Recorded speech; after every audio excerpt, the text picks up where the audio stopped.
This is Judge Joe Brown, and we're listening to We All Be News. News-free Dixie for the 21st century.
We All Be is honored to have on James French, the founder and visionary behind the Charleston Chronicle, the oldest black-owned newspaper in the state of South Carolina. How are you doing today, sir? Can't say for sure. Can't say for sure? Okay, let me ask you this. I want to know about the state of black media in the 21st century. Like, what's your take on it now? You mean in South Carolina, or are you talking about across the... In South Carolina, and we go in general, South Carolina, and well, in South Carolina, the medium, is limited. But in general, the black media could be doing quite a bit better than what it's doing now in terms of across the damn spans. Certainly, if every major organization that we deal with over 65 years, and we still can't get the kind of support to survive in the proper reign. We can't really get the kind of support to survive and to be a more professional newspaper. It's just difficult. Each week you scuffle to put together a news edition. We're better than most because we've been there for about over 40 years. But for the average newspaper, black media, doesn't get the kind of support, especially for young people, because they don't read a hell of a lot. They don't read too much, because the parents don't teach them. Now when a young person wants to enjoy the black media, it's some magazine, showing, obvious attractions that a woman possesses. So anyway, it's difficult trying to produce a newspaper. Everybody wants to be in television, on the radio. But that's not where we need to be going to inform people, to inform our people. They need to be reading because you can't maintain, because they got so much on television, you can't keep track of it. You hear it this minute, and next minute, you may not ever hear it again. So it's a struggle, it's a constant struggle, always have been. And it shouldn't be that way. It should not be that way. Be competitive. We've been trying to do the best we can, because we have a need to exist. We have a need to inform people. So most of our readers are pretty much over 30 and on up. Because they enjoy reading the black newspaper. But see, young people that we're trying to reach out to. And so far we have not been successful in doing that. First of all, we don't have the resources. We don't have the resources to do what we know that we have the ability to do. You got a staff of 6, 7 people. They too got to get paid. No one is doing voluntary work no more. Back in the old days, not anymore. So we just try to struggle from week to week and just do the best we can to survive. My family pretty much works in my business, and that's been a blessing to them because they don't demand as much money as we don't have. We just don't have the funding. But they're still family members, and they stay right in. And they've been doing it for over 40 years. So, but beyond that, the black media, there's a role for the black media. Because black folks respect the word of black reporters. Now, if you're a black reporter and you work for a white magazine, who do you think they're gonna have faith in when they read your article if in fact you get in print?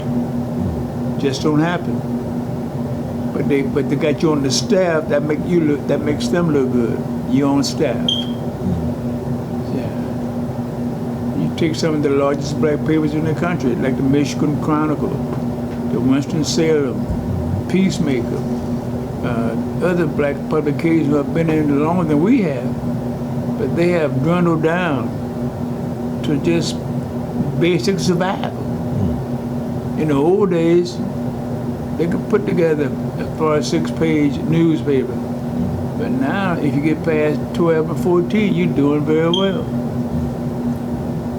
You know, at least it doesn't pay the rent, but it keeps you begging for the rent. And you find most of the black publishers who own some newspaper property, they do it because they don't really, they're not real journalists, but they do it for their ego. So and so and so and so produces a publisher of the so and so newspaper, but you can't. But their survival comes from their profession. They probably are a lawyer, some other occupation. In South Carolina, you don't have. We have 3 ongoing publications, black publications. And every damn one of them scuffling, trying to make it. And why do we do that? Because we feel the need to have the black press to hear the black viewpoint. Because we'll say things that the average reader will not find in the daily media. They just don't talk to our language. They know what we're talking about, but they won't print those stories. And we'll buy the paper now. We'll buy the white folks' paper. But we buy it for the basic reason we buy it, because they got the TV guide in there, entertainment. But in a serious editorial, some are getting better in that regard, because we have with the new focus on cameras in the hands of professionals. We now get the facts. Now you take the equipment that when the guy got shot running from the cop here, you know. So if that young fellow didn't have that video camera, we've never gotten to the courtroom with that story. It's tremendous responsibility for the black media, certainly. But how do we convince our people that you gotta teach these kids to read? And in South Carolina, the reading level of our young people, if they can be going into the junior year, still reading at a 5th grade level. Now, when they get disgusted, they just drop out, don't go to school. Parents don't insist that they go to class to learn, because the mothers are too damn young. Their mothers are too busy trying to put on that new hairpiece and try to get those kind of attractions that attract men, and they out in the clubs and want to be seen. And the kid is home sitting there watching Gunsmoke. So it's interesting how the times I think young folks now are becoming to understand the dynamics of a need to be involved with their community. We're getting killed in the process, and that would too come to pass. But at this point in time, guns are available, and it's not that we can afford to buy guns, but the system makes sure that we have availability of guns in our neighborhood. You know, I can't afford to go out there and buy a $400 gun. No. But every other kid you see on the street, just this past week, they had a shootout. And if you go I've been to the courthouse and the jails, and who's in there but the young guys? And for shooting, fighting, mostly shooting. I don't know why they get this damn pull the trigger mentality, but they do. And you find the young women involved also actively. No, they're involved. As much as we don't like that, but you can't control their lifestyle. Seen too many young black women out for one night to celebrate their birthday, and they never make it back home because someone inside the joint decided they're gonna pull the pistol out and shoot, not knowing. We don't know who they want to shoot, but someone probably upset them. But in the process, some bystander with no part of that party gets. This past week, I think we've had at least 3 shootings right here in Charleston, South Carolina. And don't know how we change this thing around. That's the thing that we're trying to promote. How do we change this idea that you can't tell the police who did the shooting? Because they got to get them off the damn street. The dangers to themselves and their families. Then the mama runs to the damn morgue and says, "Oh, my son, you're such a great kid." Well, could very well be when he's home. But when you got a young son, 14 years old, out there on the streets at 2 or 3 in the morning and packing, and they end up getting a confrontation with the police officer, now who's gonna lose that battle? He ended up either getting killed or being jailed, and you go out there to the Legal Correctional Institute, and you find an overabundance of young black men in jail. That doesn't bode well for our future.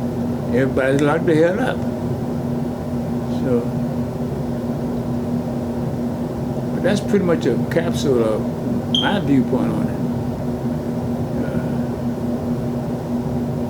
I just try to I don't do much talking about these kind of things, even though I used to work in a radio station. You had one, you could leave an incredible life. You got like 9 different lives.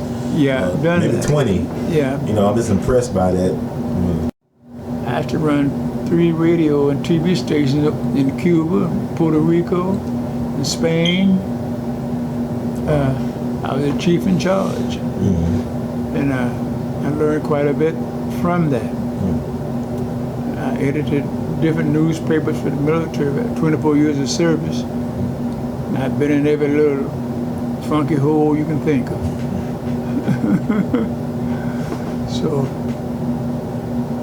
So man, you're a media guy. I mean, through and through, you always been a media man, a news guy. Pretty much. I mean, where you get that passion from? Well, when I was a young fella, about 14 years old, and we used to have those days. We had people like Sugar Ray Robinson, Jake LaMotta, and you know, those kind of guys would come to town for exhibitions. So I used to work for this black newspaper. It was about 8 pages, and I would ask him to let me go out and do a story. And he didn't have much faith in me, but he let me go out and do it. But I come back in with some great stories. Ray Robinson, Ezra Charles, Joseph Joe Walcott, all those people I interviewed over the years Then I interviewed in the military. I interviewed Fidel Castro. I've interviewed LuckyLuciano in Spain, down in the bottoms of of Spain, and and he offered us to take his choice of young ladies available. I was a young guy. So that wasn't Naples. That was Spain. It was Naples, Italy. Well, Naples too. Naples. You met him twice?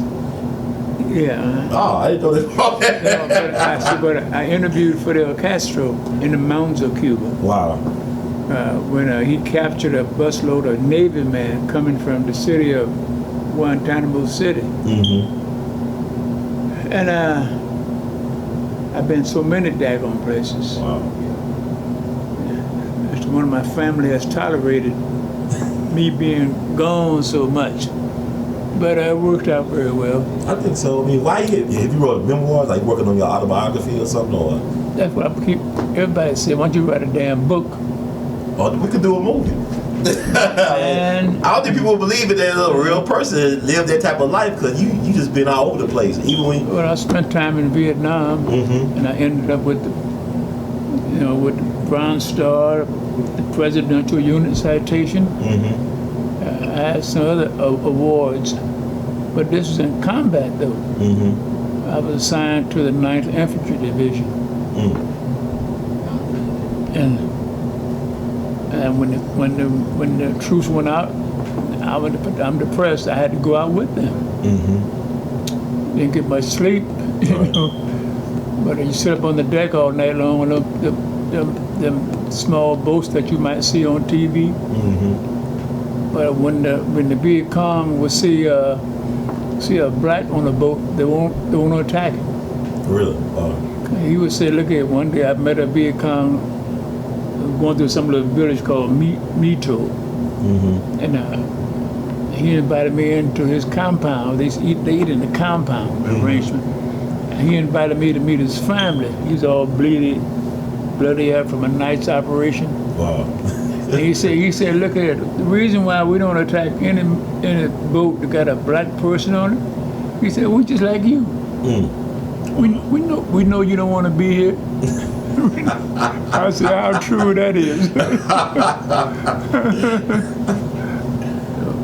Anyway, I used to ride them helicopters at them gunships. I do all that. Too young and dumb not to do it. But that's what the issue, that's what the times called for. I got all kind of pictures one day. I'll show you next time you're in town. Yes, sir. I got a rock of pictures that I made over there. I work for All Hands Magazine. That's the Navy's magazine, national publication. Yes, sir. And, I can't hardly think of some of the things I hadn't done. You still have like articles, those that you did with LuckyLuciano, you still have those? Yeah, I got all that stuff. Oh, I really said that's good. That's good. I got all that stuff. Even the stuff you did with Ezra Charles and Sugar Ray Robinson, you kept all that? Well, I got them somewhere stacked in my archives. Is it like with the Eagle or something? Was it with the Kansas City Eagle? Or what was the Kansas City Call. Call, okay.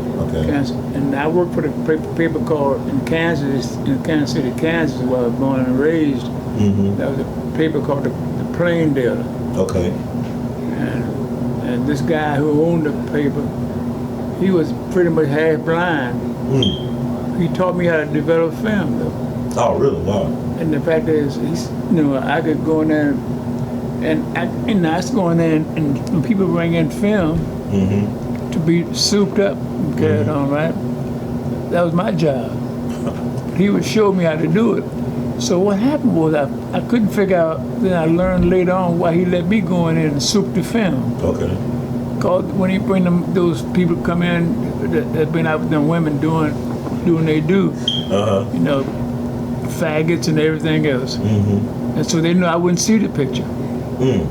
So I would soup and print them out. They knew that was the end of it. Wow. Because he couldn't see, he was blind.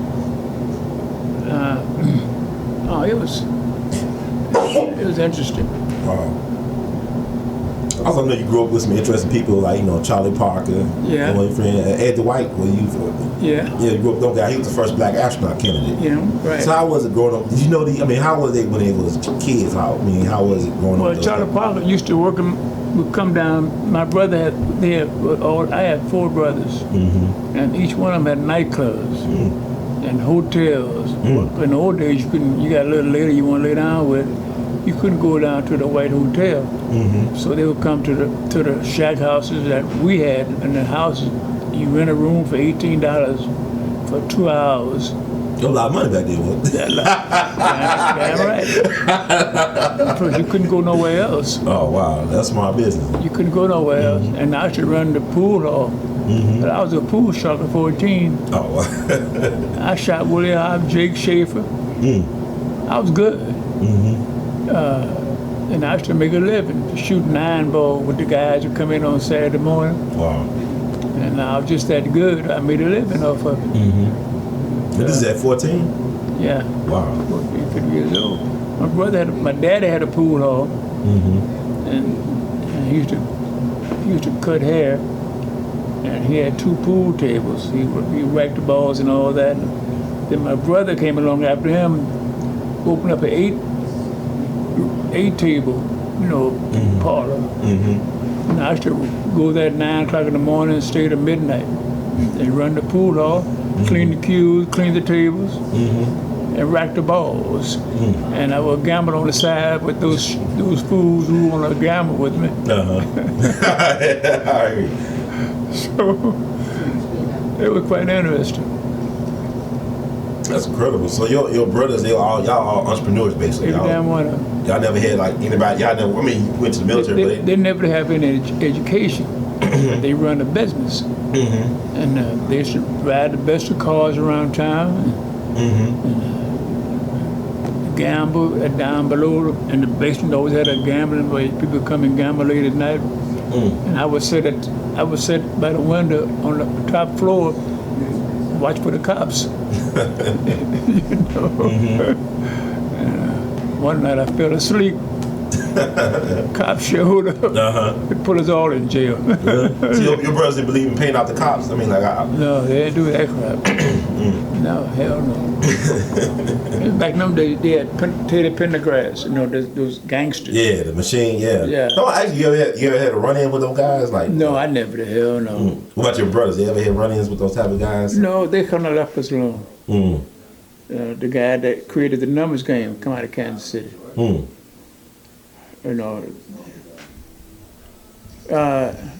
Quite an interesting life when I sit back and think about it. It is fascinating. That's why I'm saying, you should. I guess it's worthy of like a feature film or even a documentary or something. I mean, I did so many different things, and they were pretty much significant.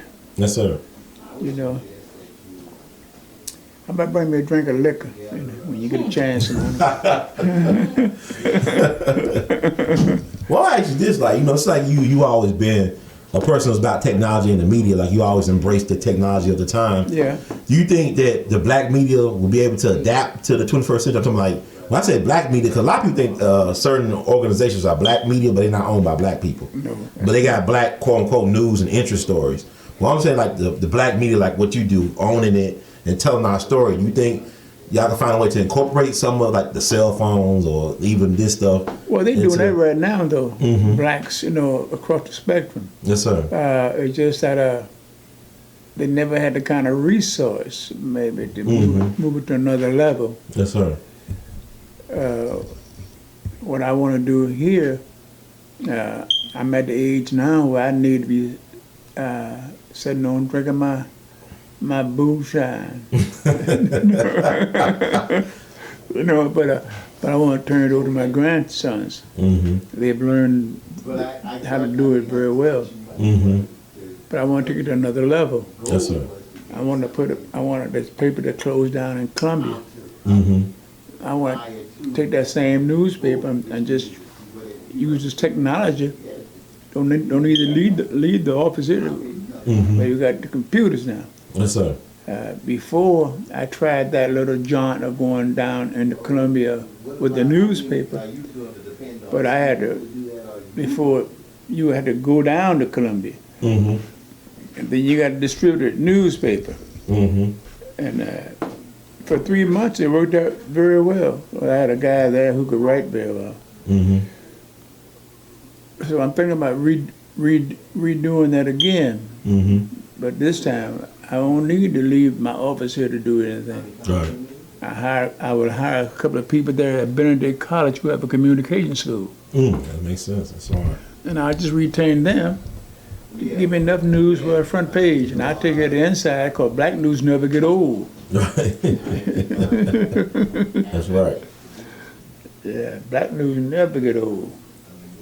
That's cool. So, it's like you do a very well job of following up on stories, keeping people abreast about development of stories and whatnot. And that's something I noticed, like in quote unquote corporate white media, they don't do a good job in keeping up with our stories a lot of times. They just might do one news cycle, 2 news cycles, and then move on to the next thing. Well, I think what they've done here in Charleston, this was strictly a white folks newspaper, since 1803. And what else is going on I need to know about? I know in the old days, when I first come out of the military, I spent 24 years in the Navy.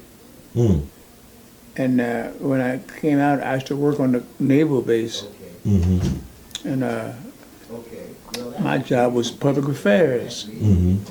And I should write all these stories for these white newspapers. And they know I was a color boy. So one day I get a phone call from the managing editor. Want to know if I would be interested in working a shift in the evening time, come by and we could talk about it. I didn't really have time for that. I went down for the interview. I just want to see what the hell they were going to say. And sure shooting. No sooner I walked in, they saw French was not a black name. So here I am, this little black fella. Oh, so you the guy that do all this writing for regular articles. And the job closed down right away. Closed down just like that. Okay, well I don't need no extra work no way because the military was taking most of my time. Right. So what happened was, it was years later. I went down. I got a call from the publisher.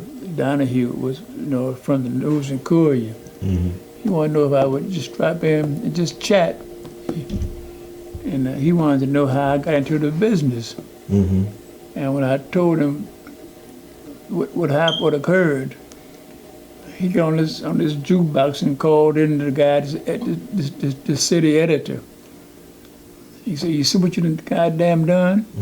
You done created a new enterprise for me to have to deal with." And he went up and down, this guy, this editor. Right?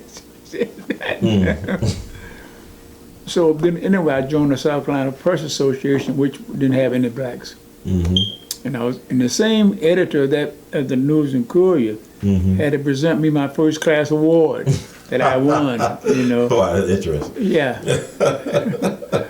I had a afro then. I was bad looking dude. How was his response? Was it awkward for him to do that? Give you the first class award? Well, they didn't give it. Come out of town. Oh, okay. Other editorial papers in other parts of the country. Oh, wow. They would do the judgment. Oh, wow. And all you do is submit your stuff. And I won a couple of awards.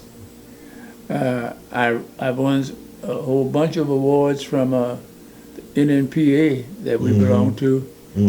I was a publisher of the year one time. And I was able to win all kinds of first column writing and that kind of stuff, which I was very good at. I've slowed down a little bit now because I'm too damn lazy. Wow. I wouldn't say that because they got a lot of stuff going on. I've interviewed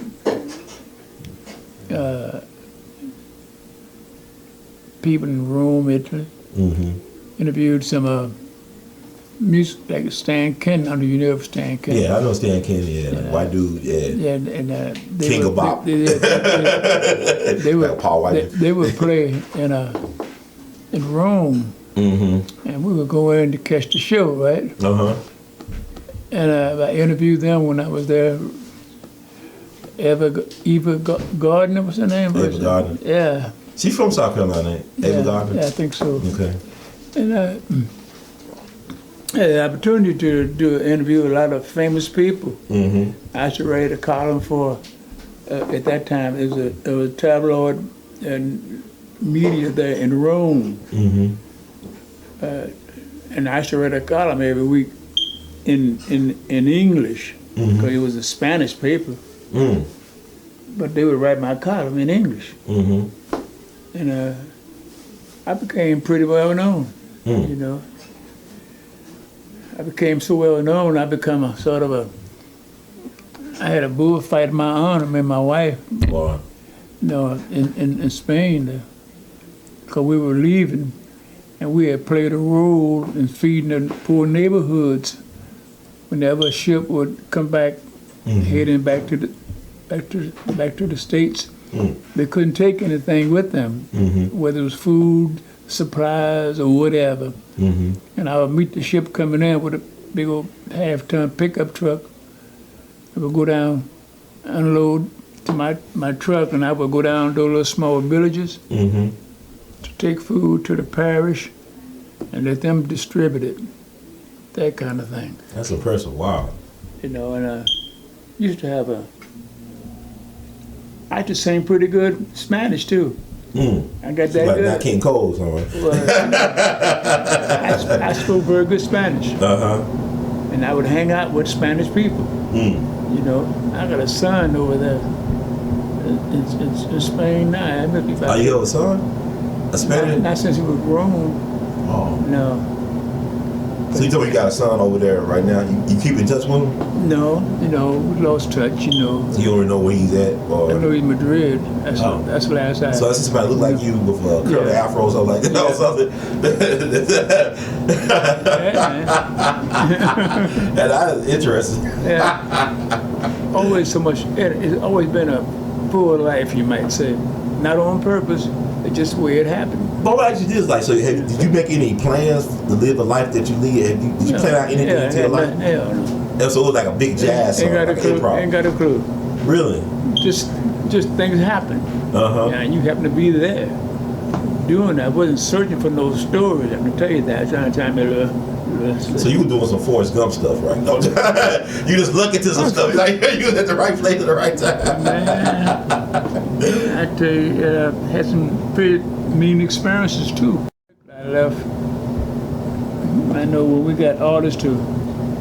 I've been there for a year. They got orders to get ready to rotate back to the States. And you had to take all these inoculations, you know, the tests, you know, medical tests.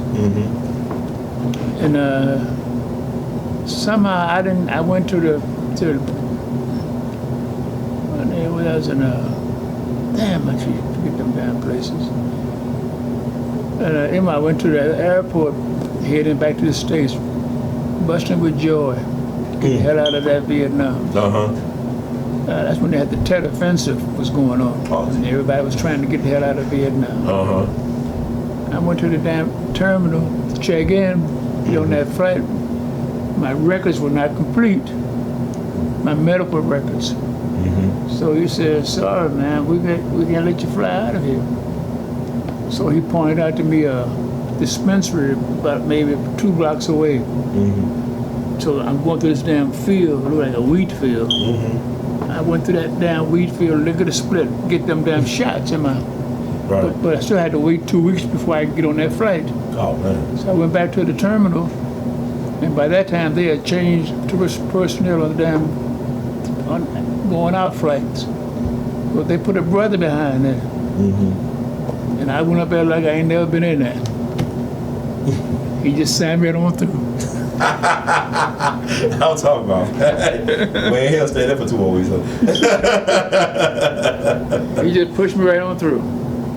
And never saw a person so happy to get out of Vietnam. Mm. You know, it was a bad place, man. Really? Yeah. Well, was there any good time? I know you talked about eating with the VietCong, being invited by them over to their compound. Good time, but you never knew when you're gonna get hit. Mm. Cause I'm standing, we on this gunboat going down the river. Mm-hmm. The river, we called it Route 66. You couldn't turn the gunboat around in that little space. Mm-hmm. So you had to go all the way down to find an opening, and turn around to come back the other way. Mm-hmm. And this one particular, they had to go on operations down that same passway there. And we come on attacked by a VietCong troop. Mm. And I was standing by I had my camera, my tape recorder. Mm-hmm. I also had to carry my rifle. Mm-hmm. And everything you need to be in combat, I had it. Mm. I was trained for it. Right. And so I'm standing right there and we came up under attack. They used to have these lemon trees growing over the expanse. Mm-hmm. But they weren't lemon trees, they were hand grenades. It took one or two people to pull one down, thought they was lemons, blow their ass out the way. Oh, Lord. Wow. And so we didn't mess with the damn lemons.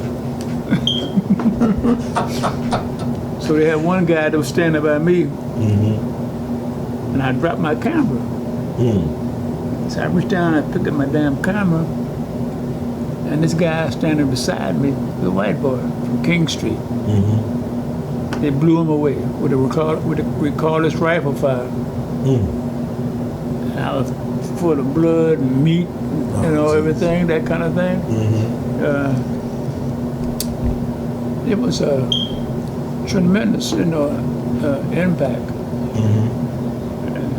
So we had to haul ass and get out of there, But we came back we got a call back to come back to the same location.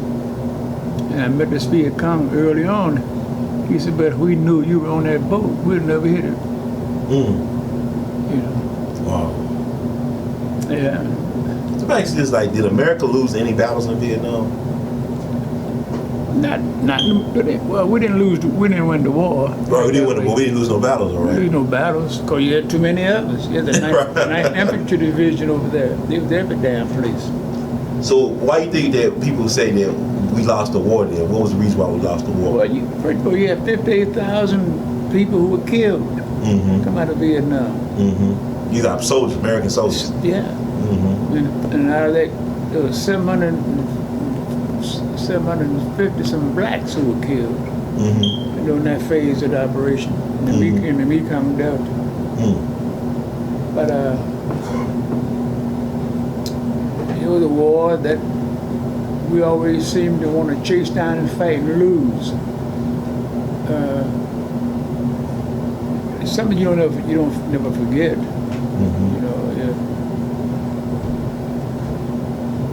I got a bunch of photographs that I made over there. Yeah, I saw you showed me some of them, pretty impressive stuff. Yeah. I know Ben Westmoreland. He's from Columbia. He was from Columbia, right? You're from here. Yeah, from here. He was from here. Yeah. What was it? You get a chance to meet him? You get a chance to meet Ben Westmoreland? Yeah. How was it? What type of person was he? Well, I remember one occasion when Westmoreland came in, and Cuban Humphrey at that time come in to meet him, to greet him, to bring him to the VietCong. Not the Delta. And I was taking photographs. And I was shooting those big old speed graphics. You remember them? And had the bulb flash. So I was shooting pictures, and of course, we was in an area where you could be attacked. Right. So a flash bulb, I had a 45 flash bulb, and it popped and sounded like a damn gun. And everybody hit the motherfucking thing. Well, you took a picture of that. But I apologize. But on the occasion I never did forget.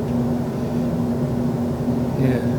Well, now we know some years later that Nixon actually helped extend the war. Like, you know, I mean, how you feel about that? Finding out information like this guy helped extend the war that could have been over in '68, perhaps. Well, it was '68 then when they, let it go, and people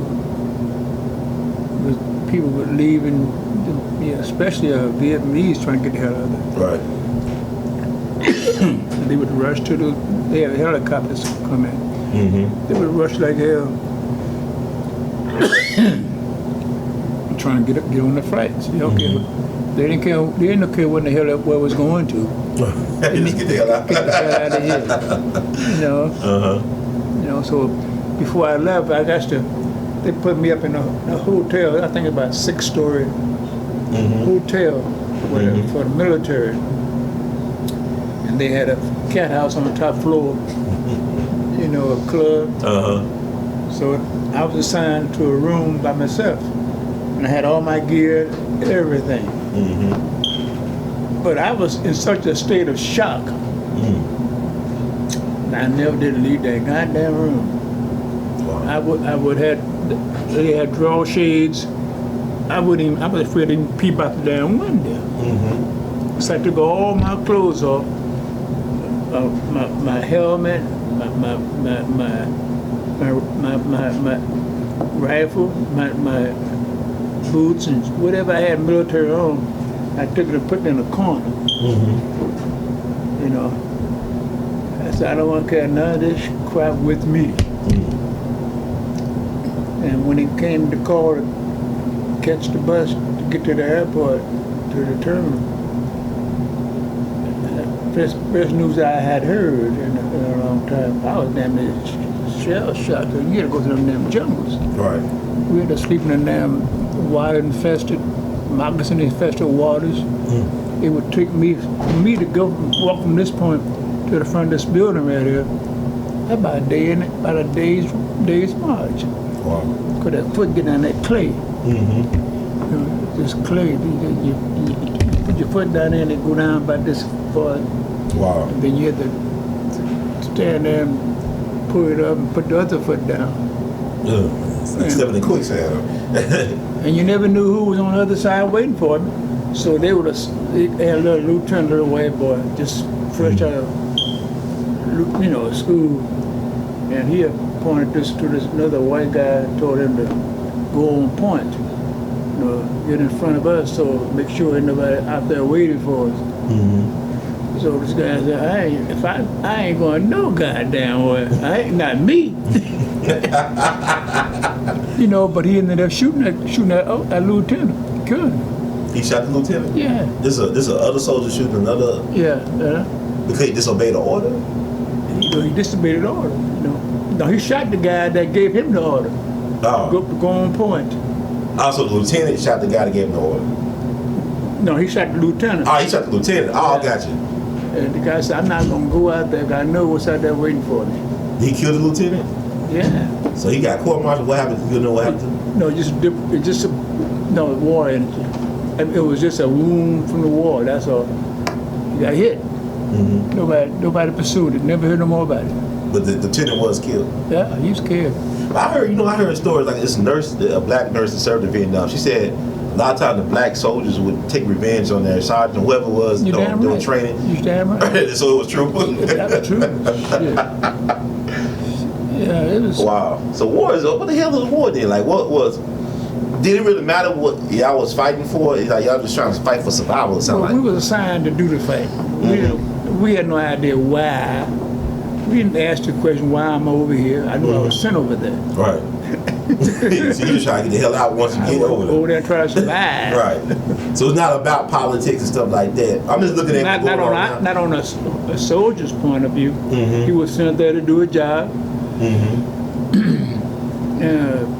Pray that he can get the hell out of there. Yeah, I keep on thinking though. I look at so many soldiers now coming home homeless, post-traumatic stress disorder, as they call it now. Young people with their lives ruined. Why? Totally wiped out. Why? 'Cause I know I had my grandfather, my maternal grandfather. He was in World War II. He was in Red Ball Express, but he got tuberculosis. Was like in a body cast for a year almost. And he basically told this doctor at a hospital, a VA hospital in Memphis, this white doctor named Kennedy, he kept on saying he was lying about his injury. He said, man, my life is over. Y'all destroyed my life. You know, he said this in his 20s. Yeah. And he was basically disabled. I mean, he couldn't hold a job down for the rest of his life. This is before he was 30. Well, it's not unusual, even to this damn day. Mm-hmm. I can see guys go to where they feed them at. Right. A couple of times a day. Mm-hmm. I've been over there more than once. Mm-hmm. These guys are on another level. They got no services from the military to support you. Mm-hmm. I guess too many of them, maybe it is.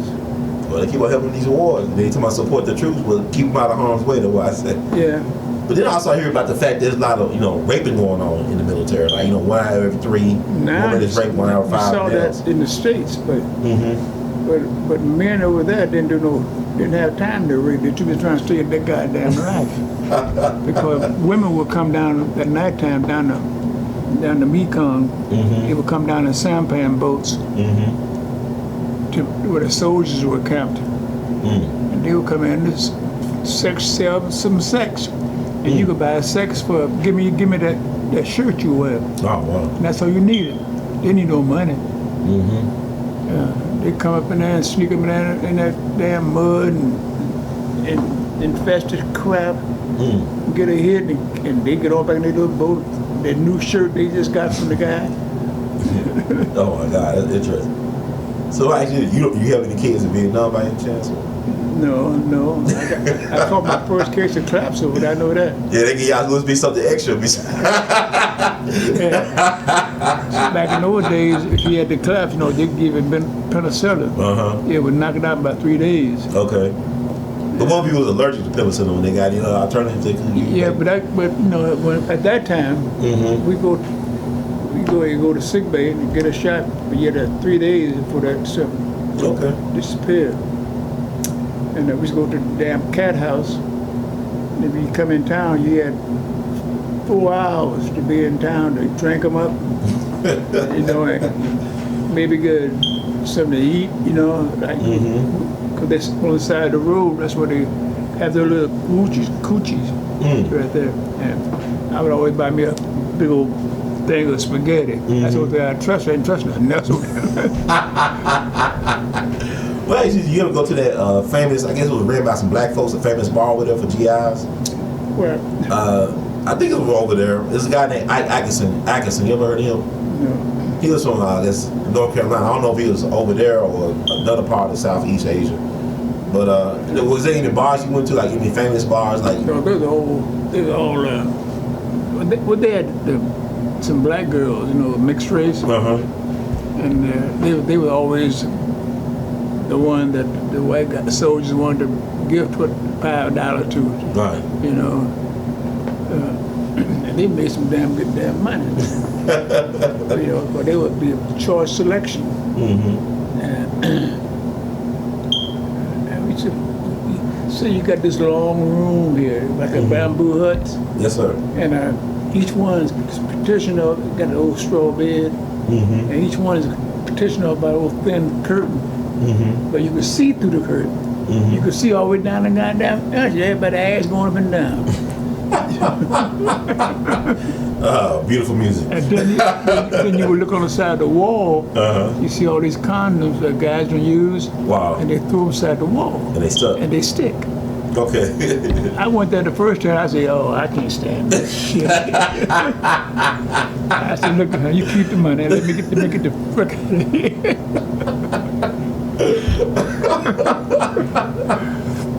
Hey, man. But I went back and got me a drink of cognac. Uh-huh. And I came back and the condition bust my ass, what I mean? That's crazy, man. That's awesome. I guess I've been, let's wrap it up. Okay. I'll tell you that. Yes, sir. That's no joke, so. No, man. Well, I'm gonna ask you, what's going on in Charleston and the current climate. You touched upon the Walter Scott shooting, and I went and saw the scene for myself yesterday. It was very interesting seeing that scene. And it's like there's a lack of follow-up. It's almost 2 months, like Thursday will be 2-month anniversary of him getting killed in North Charleston. And it seems like, nobody knows anything about what happened to Michael Slager, the officer, or Well, anything. that's tradition, though. In South Carolina, I did some stories on. Here you got in the last 10 years, you had maybe 10 blacks who were killed by cops, but not one indictment. Nobody. They just forget about it. And you had no muscle to make things happen. It's just recently that now that something happened, we got these cameras now. You got to prosecute. Win or lose, you got to prosecute. But for years I was here, man. You couldn't get nothing done because even though you had a black police chief, and he would stay in trouble by beating his wife all the time. He used to kick her ass. Like he's dead now. You had a black wife or a white wife? Black. Okay. She was a school teacher too. Oh wow. But they had the cop before Greenberg. They had another cop before, a white cop before him, who was part of the damn mafia here. You know, he had a club he used to hang out with prostitutes, hang out on drugs, and he got killed at his house. And he gonna say they try to say like he committed suicide. Them gangsters killed his ass because he was holding the money back. So he was the police chief at that time? Yeah. You remember his name by any chance? Or? Conroy. Yeah. What year was this, or how long ago was that? That's when I first come here, back in the. I come here. It's been 20 years now. Okay. Yeah. Chief Conroy. Every damn week we had a story about blacks in the ass. We kept playing the front page stories. Nothing would get done. Like, what about, was there any type of, what about the black church? I'm going to have to put it at the black church. What about their involvement? Because the movement wouldn't have happened in the 60s or 50s about the black church. Well, black church, you had the one guy right here, Fred Dawson. He was on the front line. Yes, sir. I mean, you see my paper? And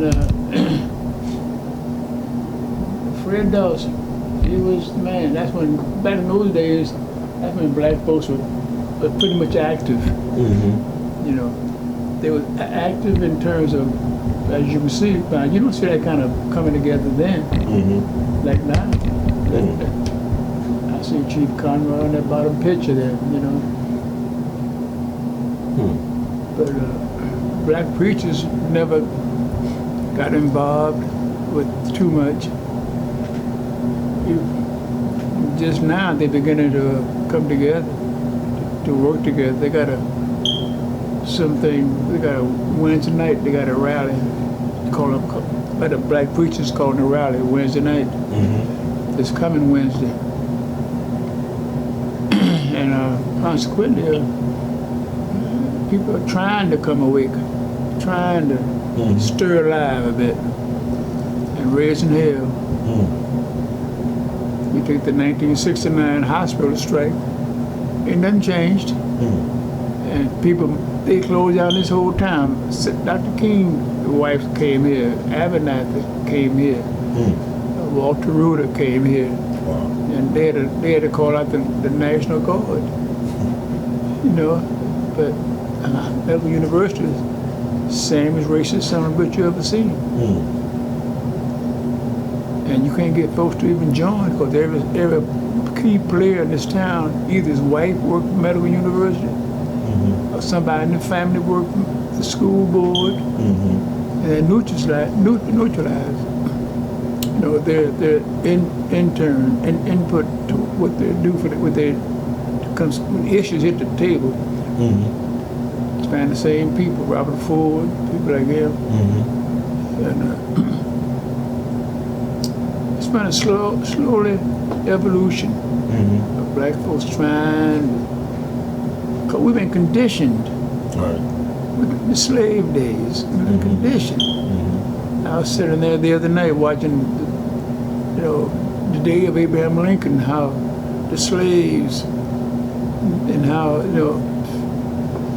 it's terrible during those days, terrible. It was a 4-part nightly service. Went off the other night, and I found it fascinating. Everybody on the plantation. Charlton is one big plantation. Yeah.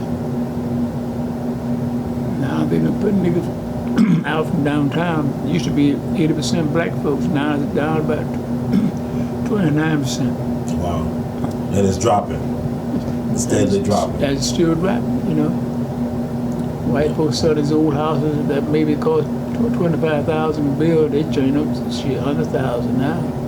They take it and fix them up. It's like they're doing it all over the place. Like you know it's a system thing because I just came from Baltimore. They forcing black folks out of their homes. They've been in for generations. Neighborhoods and whatnot. John Hopkins buying everything up down in Baltimore. But what you see in Charleston, you got a historical damn community though. You know, I mean, from one end of the spectrum to the other. They buy these old big old houses, fix them up. They got the original slave who created those homes. Right. Who did the work on them. Fields. And them homes still stand. They built them homes to last. Yeah, oh yeah. Yeah. You try to sell your house now, so what it costs? Shit. Well, actually, like I had took it in Spoleto. They call it Spoleto Festival. I saw a couple of acts there. It's like, no, this is Charleston is such a playground for white people because I met white folks from all around the world who lives in Charleston. This is like their second or third home. I mean, people from London, people from Turkey. They talk about how they love this place like a playground for them. Yeah, it is. And like we just here to serve them and entertain, it seems. You surrounded by water. There are many of these waterfront enclaves used to belong to black people. You know, they couldn't maintain them. So they sell them out. And I know my grandson, they had a home here at his mama. The daddy had a house right off of Calhoun Street. Big old 2-story house, you know. Yeah, we don't Calhoun Street. Wow. I didn't know. Maybe about maybe 12 years ago, I think when the old man died, so they had a big old scuffle between the family members. How much we gonna sell this house for? They didn't want it. So they sold it about $90,000. That same house was $3 million a day. Jesus. You know? This is like in Harlem, man. Like they were selling brownstones in Harlem for cheap back in the 90s. Now they cost $1 million, $2 million. No difference. But I mean, they're using our history though. It's only worth value because we live there and we put into that community what it is. But they built those homes, those slaves. Right. And they made them. You've been down the Rainbow Road. I guess you've been through there. I don't think I have been through Rainbow Road. Yeah, that's the poor and best coming out of that. You know. Man, you know, this is fascinating. I just look at this stuff. Like the more I cover Charleston, the more I like it for the historical value and also the aesthetics. It's a beautiful place. Well, the place is historical now, and it's been bombed during the Abraham Lincoln. They had been bombed to try to maintain slavery. They had some pictures on the TV the night, actual photographs. Their bodies just scattered down the goddamn road. Wow. I mean, the Civil War started here, right? Yeah, Civil War, right. What is about? I mean, you've been around. Why do white supremacists pick April to screw black people? April? Yeah, like you had the Civil War, April 12th. Walter Scott, April 4th. Maybe the weather was good. Maybe the weather was good. They like screwing black folks when the weather's good. Okay. Also, that month in particular for black white supremacy, that they like with Dr. King, Walter Scott, Al Clay Powell Jr. I believe he was killed. Yeah. They all died on April 4th. You got the Civil War, April 12th. I think you got the Fort Pillow Massacre. That also in April. That might be just a time of the year for kicking ass. That what it is. Well, how do you feel about Charleston's future now? We talked about gentrification of Charleston and about police brutality issues. Well, is there a future for black folks in Charleston? They got a professional future for blacks to come in and make a living. But then the wage level is such a down here, pretty depressed. But for a black, this is the place for a black to come because there's so many opportunities opening up now, where they can get a job, they can go to Bowen, they can go to Volvo, you know, they can go to these these big medicine companies, you know, they got shit open up here now because the climate is good. Mm-hmm. You know, Boeing left Seattle because the damn weather was bad every damn day. Right. You know, then the unions demanding fair share of the money. Mm-hmm. Down there, we don't demand a damn thing. Just give me a job. Yep. I met some black folks from Manhattan yesterday. They love it down here. Oh, They got yeah. a backyard. They can drive their car places. You know, parking ain't expensive. You know, everything. Like, they love it down here. Yeah. It's like all the black people are coming back home. I mean, down south. Well, but they have a hard time trying to find somewhere decent to live. And one of the best neighborhoods is where I live. Because the white folks beginning to move out some years ago, maybe 20 years ago, because the city had planned to put a bridge over that area. But then they changed their mind. By then, all the white folks had scattered. Oh, really?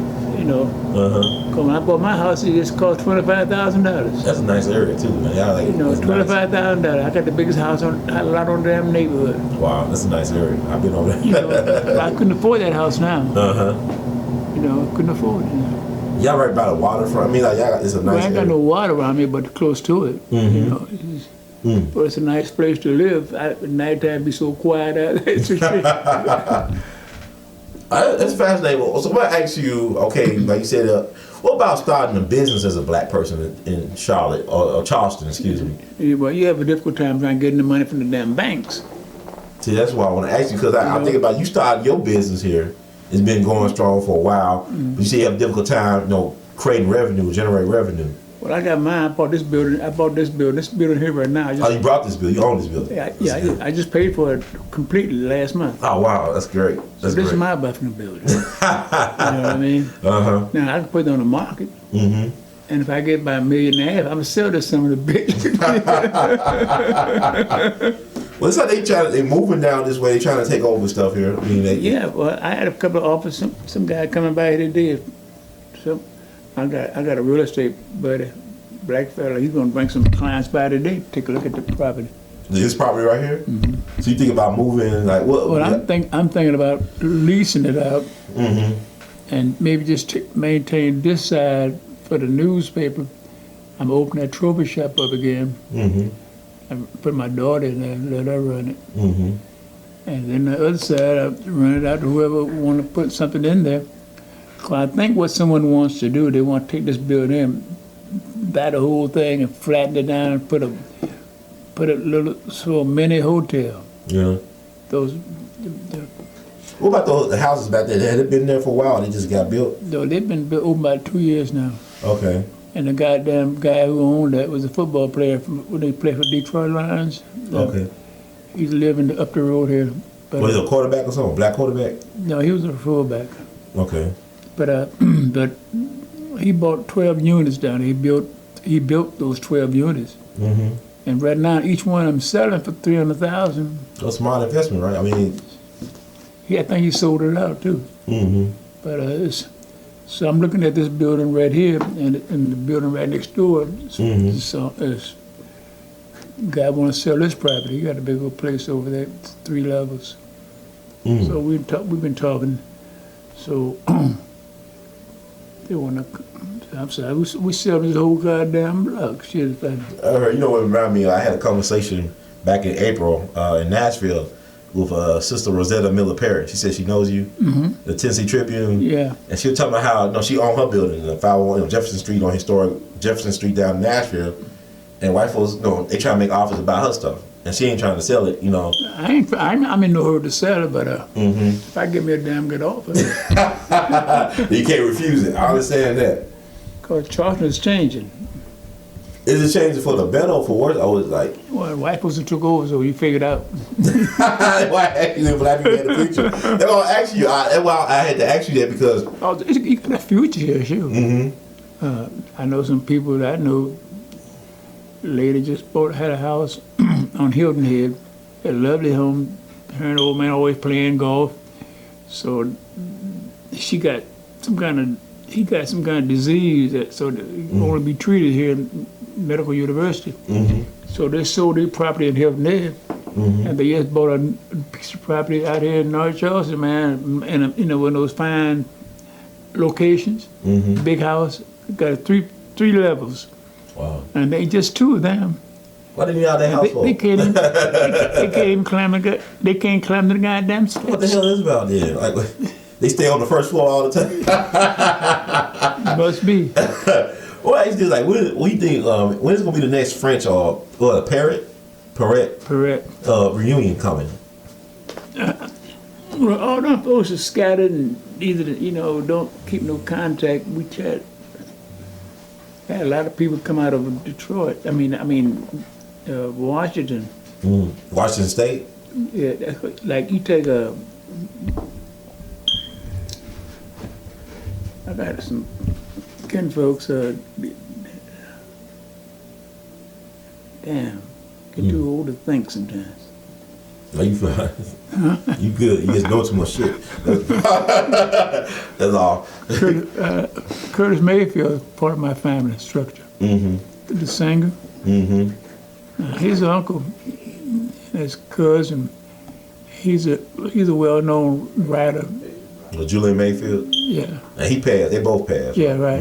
He was an activist too. But in Washington, they were well known for their literary input. He was the same guy that wrote the movie Uptown Saturday Night, I think it was. Oh, really? Wow. With Bill Cosby, Sidney Poitier? Yeah. And so I have a lot of well-known people in our background, but they've lost to the ages, to time. You want a drink, boy? Good. See how I'm got them trained? Oh yeah, that's good. It's good to have people trained. Well, actually, just like you say you didn't you didn't have your life planned out at all, but you lived this extraordinary life. What advice would you give to people, about creating a unique life or legacy?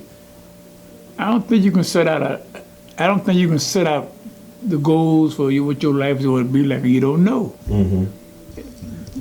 Born his life, been excitement, but he didn't plan it that way. He didn't plan on being lazy. He didn't plan on being lazy all his life.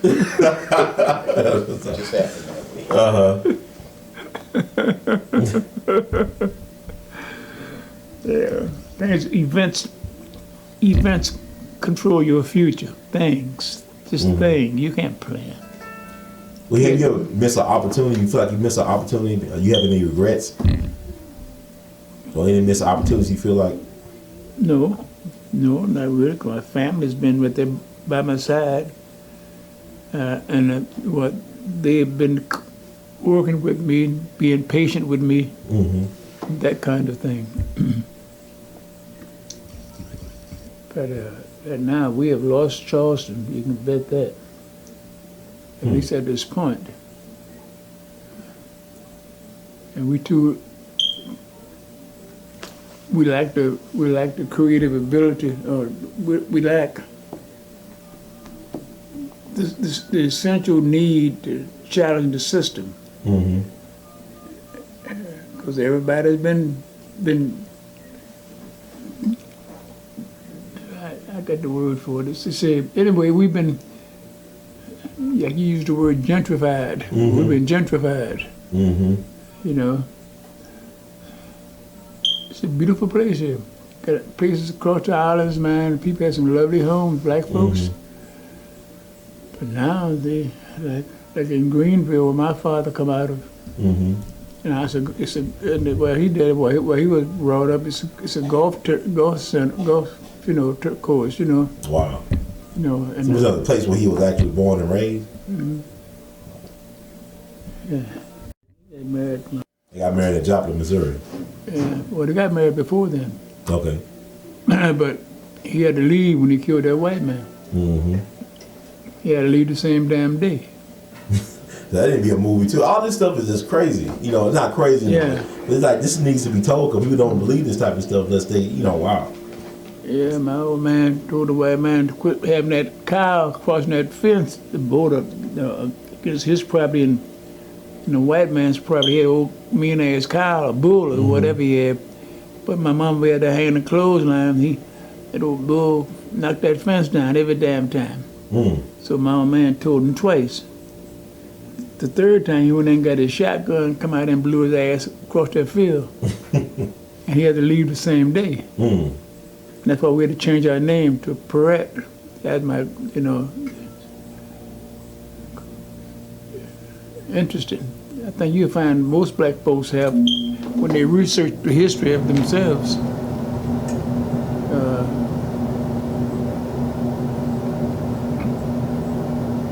don't know. I never got a chance to get into education in journalism. I got a degree. I was going to Lincoln University. I was going there. In Missouri or in Pennsylvania? Missouri. Okay. But I didn't have, my family didn't have the barbecue season. Okay, so you want me to tell a story about Gates Barbecue and how they stole from your brother? I'm joking. I mean, how they learned from your brother. They just picked it up.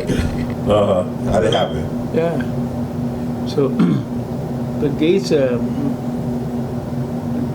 my brother had Hez's Barbecue, my older brother.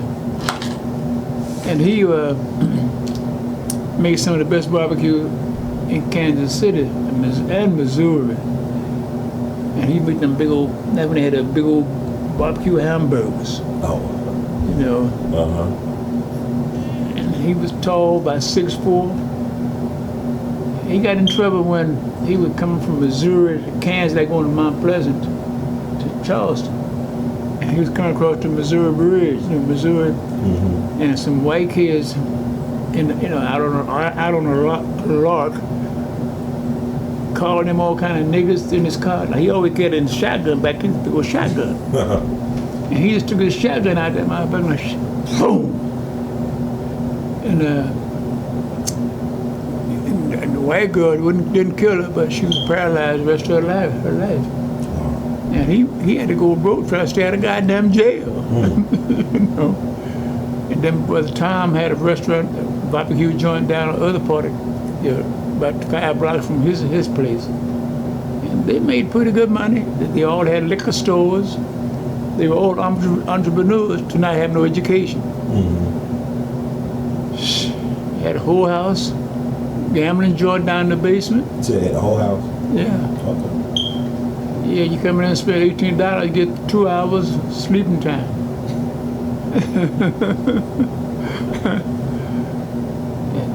There's some fine chicks in those days. Wouldn't nobody give me no pussy.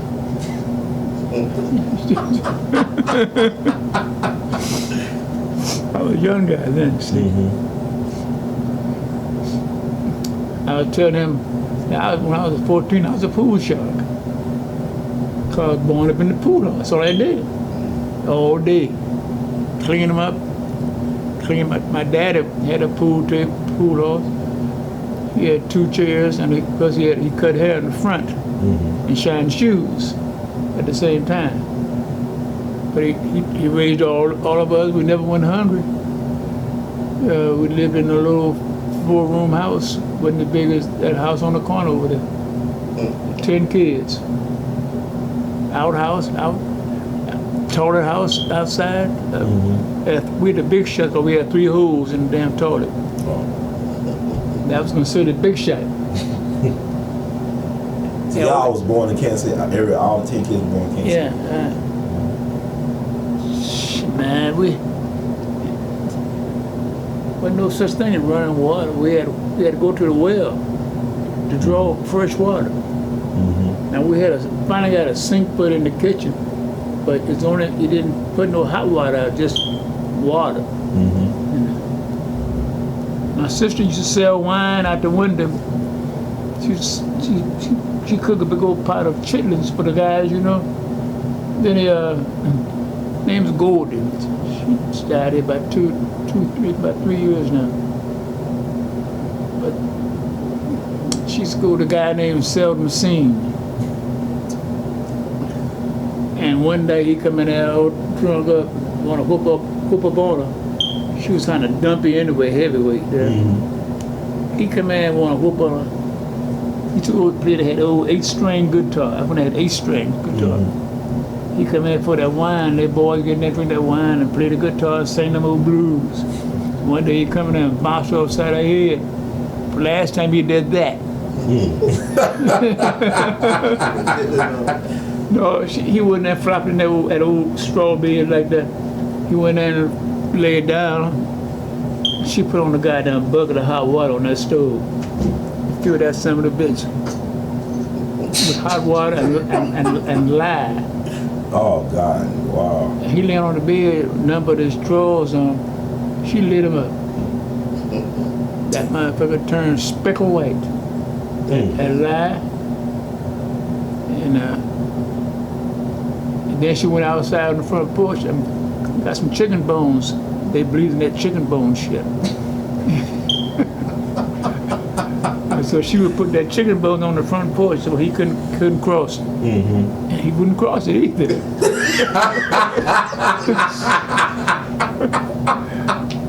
I was a young guy. You know, but How old were you? 10? about 10 or 12 maybe. Wow. You know. But Chicken bone. yeah, no chicken bones. He wouldn't cross. Yeah, I don't know. They ended up staying together, or they just? Now, I don't know what happened to him. But he didn't come in that.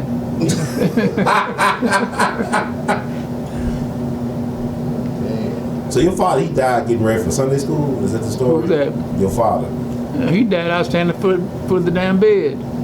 That's how much he had a heart attack. That's what it was. Every other week, we go down to the, what you call now, the food stamps. Go down to the place and get it with my little, I had a wagon that I made out of skate, the old roller skates. And go down there and load it up. You get 5 pounds of sugar. You get those 2 pounds of the man that you know, the thing to make butter out of. And we got sugar there. But that's every other week, you see. Because everybody in the neighborhood was cooking biscuits. You was hungry. A lot of times you go to bed hungry, you go across the street and get some biscuits they got. It was rough coming up, man, when I think back on it. But we never did go hungry for nothing.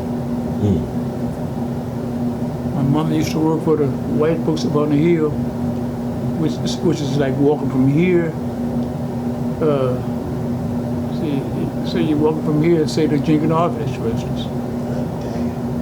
And she would have to walk every morning. But she had to cook the old man's breakfast before she left. So she'd go in there and cook a skillet of be mostly the old meat and grease. Because he had to have the grease, you know, in his daily office. Yeah. But the kids got up, you know, she would walk up that the goddamn hill to clean their house. And I should go up there, you know, in the daytime, when the grasses need to be cut, wasn't no lawnmower. Had them little hand sickles on your goddamn, you know. Shit. That's all we knew. Wasn't no damn lawnmower. Sickle on your damn knee and got 50 cents for the process. Me and my brother got 50 cents a piece. But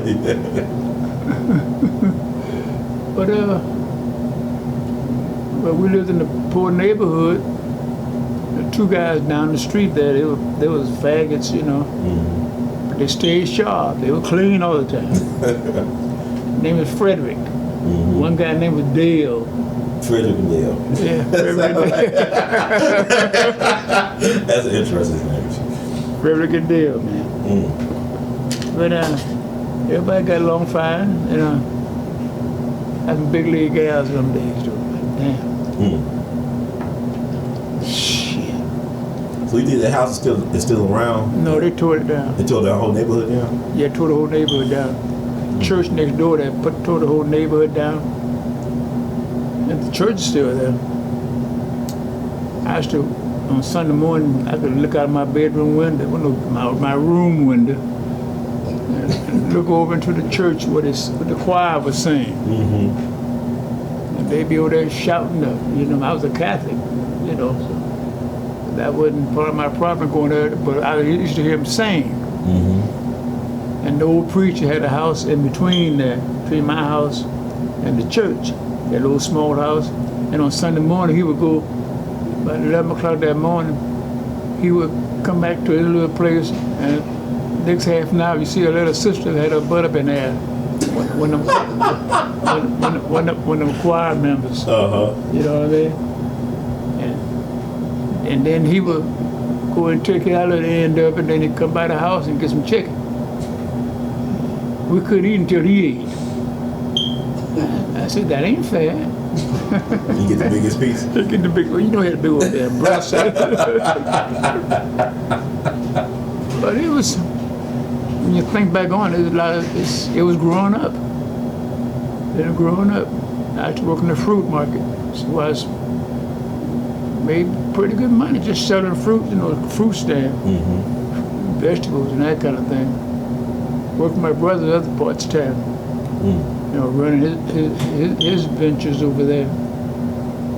There's some big fine gals around there though, but they wouldn't give me no, I don't know why they didn't give me You try hard enough? I didn't know how to go by it, that's what it was. If I did, where would I go to? But you couldn't go nowhere because you couldn't go in those $18 hotel room for your brother? I mean, for a discount price. Yeah. You got that? I got caught one night. I was up in there and a fire broke out in one part of the house of this hotel upstairs. And I didn't realize the fire was going on until I see the smoke coming in there. And I got on the damn floor. I finally felt they called the fire trucks. And I got on the damn floor to get out of the place. And I would get on the floor and crawl out because I've been choked up in this son of a bitch. I knew I would have. But I was able to get out of there, and fall down the steps. So I was worse in Vietnam. Shit, man. But my brother had a good business. Every 6 months he buy a new car, convertible, put it in front of the building. Niggas get in his car, sit up there, put their feet everywhere. I said, man, look what they doing in your car. He said, yeah, they bought that, they buy me a nut. Which brother was this? My brother, one that got killed. He got killed? Yeah, he got one night, he was in there, he had a liquor store too, you see, and some 3 young blacks came in by 11 o'clock at closing time at that time. They come in and held him up and shot him in the head. They got about a year in jail for that shit. Wow. Those 3 of them that did this? At that time, they said about a year in jail. I was in the Navy at that time. Then my mother decided she was going to go to Detroit to visit with my sisters. My mom ain't never left Joplin, Missouri, or Kansas City. And she liked to walk, you know what I mean? So she in Detroit on the east side, and a white lady run up on the curve and nailed her against the wall. I was in the Navy at that time. Anyway, she couldn't walk no longer. She was a devout Catholic. So the house we lived in, a little 3-room house, it was like the house over there across the street. Ain't no bigger than that, if that big. But when she was confined, my brother-in-law was a surgeon out of St. Louis, one of the biggest surgeons at Holman G. Phillips. And he finally was able to fly to Detroit, and they encased her in a unit with nothing but ice in it. And the hospital nurses called her the Angel of Mercy. But he brought her back to Kansas City. In that same little frame house. Now we could have we had a better place for her to live. But she said, no, this is where I raised my family. This is where she will stay. And stay she did. She lost her arm in the process. Lost one eyesight. And she stayed in that same bed, and the priest would come by every morning and say prayers, say rosaries. Until she died. I think she was about 65 years old. And all this was due to that accident? And my understanding is that the girl was learning how, this was a white girl that was learning how to drive. Learn how to drive. And she never said, I'm sorry, or none of that shit. They said shit. Just hit. Never got no insurance for that. Nothing. Mm-hmm. She didn't have no insurance. The white girl didn't have no insurance. And what year was this? Don't ask me to remember that shit. What about your brother? What was your brother name who got killed by those people? Wilford. Wilford. Okay. Mm-hmm. And how old was he? Wilford was maybe about 30, somewhere 39. That's it. Yeah. Wow. My brother Tommy spent a year in the army overseas. He came back and he was sharp and he was clean, boom. I mean, Mm-hmm. he had a liquor store. He drank a quart of goddamn vodka every day.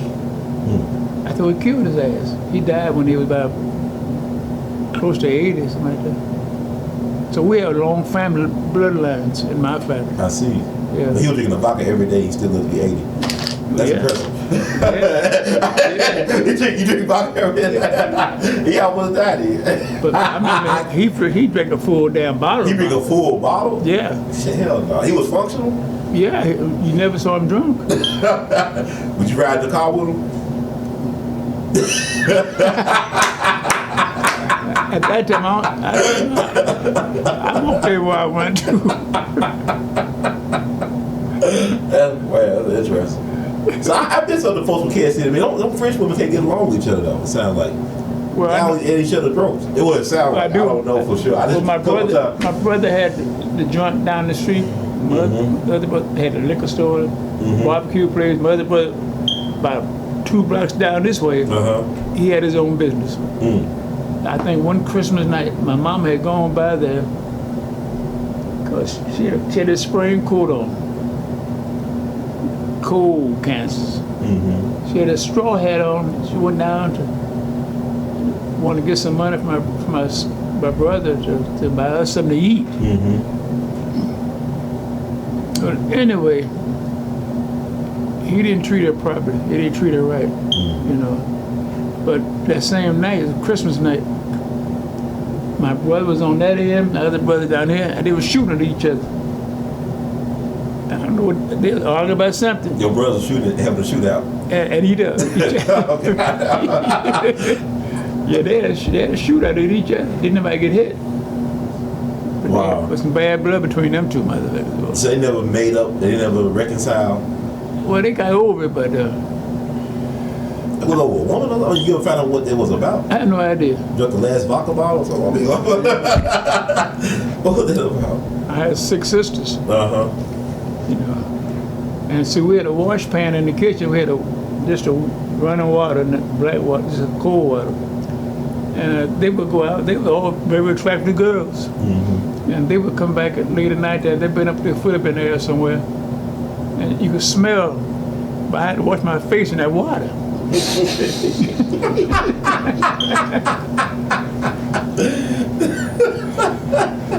Now see that water had a rank smell to it.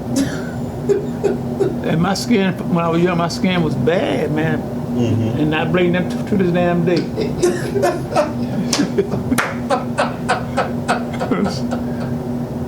Wasn't funny then, though, boy. But I had nothing else. I had an old aluminum pan that we used to wash in. And we had a tub we take a bath in once a week, two to get it at a time, because you had to heat the water on the stove. So you couldn't be out there twisting in the wind like you was some damn bathroom somewhere. Shit. Oh boy. I ain't said much about my damn family in years. I ain't said that much about it. Fascinating people. I know Aunt Tilly, I had talked to my Uncle Herbert. He said that Aunt Tilly used to have like jazz musicians over her house, like people like Dizzy Gillespie, you know, used to stay and eat or whatever. Yeah, they were Atlanta Hampton now. They would come through in the Paradise Theater. And I was there then. And my sister was dating some guy. Gave me a nice little sports coat to wear. I wear that coat for years. You know? But Atlanta Hampton would come to town because the guy that was playing bass, Roy. Ray Brown? No, that wasn't Ray. Roy Jones, somebody like that. Okay. And he's from Kansas City, and he used to let me borrow his. One guy named A.L.L. was Boy T. He used to play the drums for Atlanta Hamilton. And my mother just bought me a snare drum for school. And this guy named Boy T lived right around the corner. He wanted to borrow my damn drum. Getting out of the occasion, I let her have my damn drum. I ain't seen that drum till this goddamn day. My mama damn near killed me. But he let me borrow one of his suits, a little suit I wanted to wear. So I borrowed the suit for my drums. My mama damn near broke my nose. But they come to Detroit, and he was playing with, Boy T was playing with Lionel Hampton. And this guy plays some drums, you know what I mean? So, but he worked the shit out of him. The two drummers, huh? Yeah. And so my sister would bring them over for Thanksgiving. They used to be during the holidays, and she would only serve them wine, Windsor, what's called Windsor wine, because they had to play that afternoon down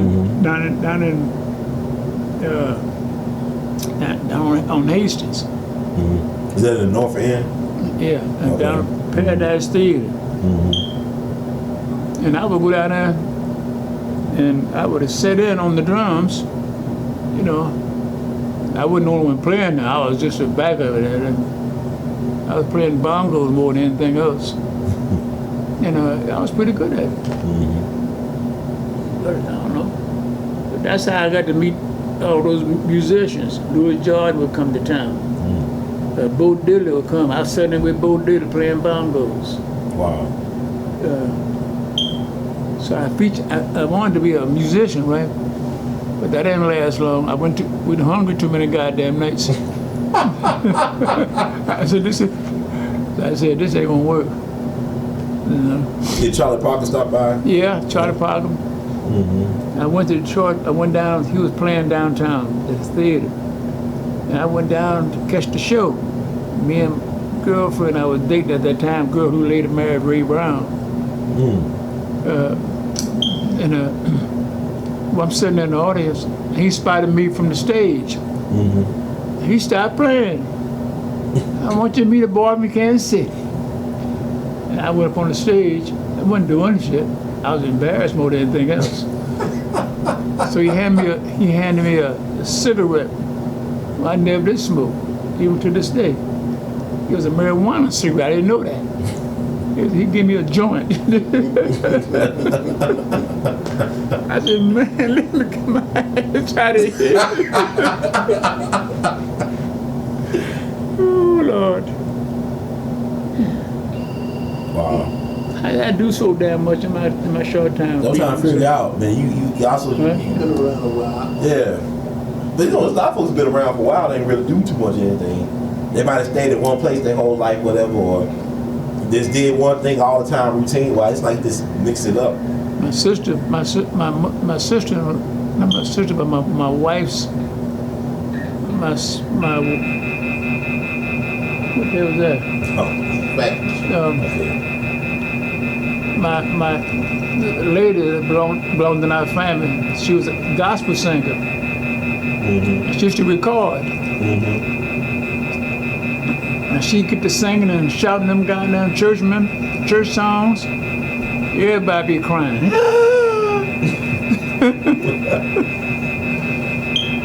She had some records out. She died when I was quite young. I'll tell you, I was 15. I went to Lewis Business College in Detroit. It's still there. They celebrated the anniversary not too long ago. But I was the only boy in the class.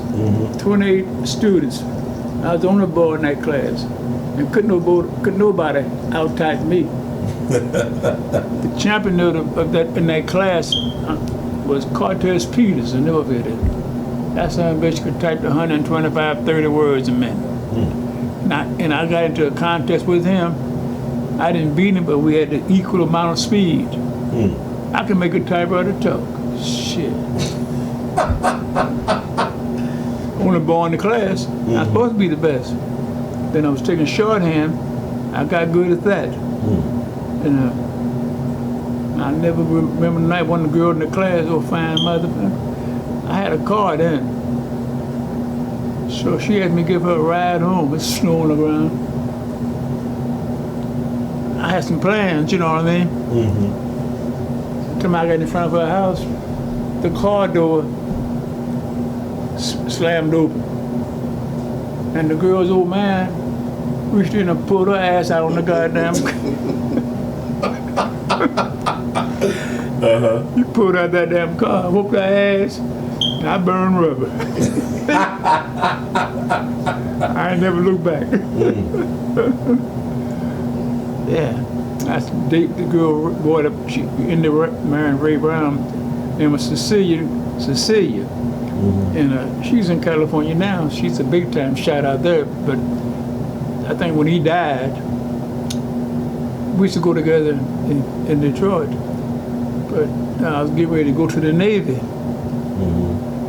She wanted to know, could we get engaged before I went? So she said she's Sicilian? She wanted to get engaged with me, want to marry me. She was a white girl. She was white? No, it's a black girl. Oh, black girl, okay. And, Cecilia, okay, that's her name. Yeah, Cecilia.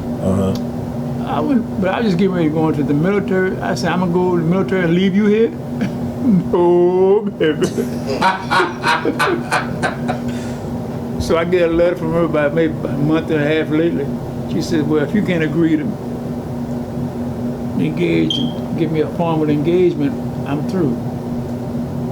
I ain't never answered her ass back. I ain't ready to get married. At that age? Oh, working. Yeah. Oh, I was about maybe 21, 22. I used to work in the car plant. And the other part of my job, I used to work in the cattle plant, cut ahead. And my job was to stand all day when they killing the cows, and they would smack them in the head. You ever been in a car? They come through the line, and they fall to the ground, and then somebody would reach down and cut their tongue out and hang them on a hook, sir. Okay, my job was to stand in line and take them off the hooks and move them to another area. I'd be full of blood all damn day. It gets in your skin. You can't wash it out all day. You stand and had a pair of boots on, rubber boots and a rubber apron. And that's all I did. Cut them cows' tongues out. You still eat hamburgers? Huh? You still eat hamburgers and steak? Hell no. You said hell no. That sounds kind of like I don't want to eat no more cow when you do that. No, I know. I can't stand looking at a damn tongue. I see people eating these tongues, you know. I say, oh, shit.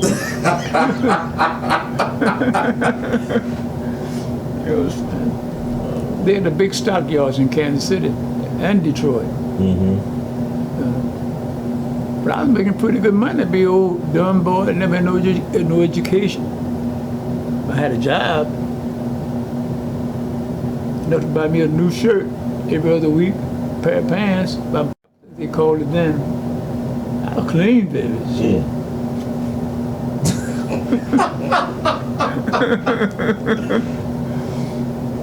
Yeah, that was the day. But that's the only job you could get, you know. Well, first I want to thank you for sharing that much. I mean, I was expecting all this. But I look forward to the next visit. I chase you down like you a leprechaun or a unicorn or something. And thank you so much. I mean, you really led an extraordinary life, and you got more life left to live. Thank you very much. I had a pleasure of spending this time doing nothing. That was something. I appreciate it. And people, I'm sure other family members appreciate it too. Yeah, go out there on the hill, hit me a beer. Yes, sir. Well, the words of Great Fidelity, we love you madly. Keep on producing and pushing. Thank you. Thank Yes, you sir. very much. Yes, sir.